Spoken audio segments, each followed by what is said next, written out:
আজকে আমরা দেখব কিভাবে পিসিতে আইপি বসাতে হয়।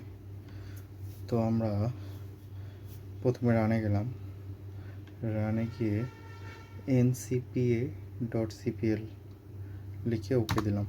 তার আগে আমি বলে নিই কীভাবে আমরা রানে যেতে পারি। কিবোর্ড থেকে উইন্ডোজ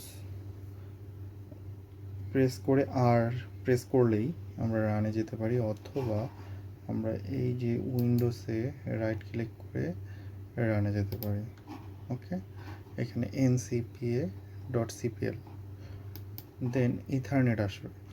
ইথারনেট আসলে ইথারনেটে ডাবল ক্লিক করলাম, ডাবল ক্লিক করলে দেখবেন নিচে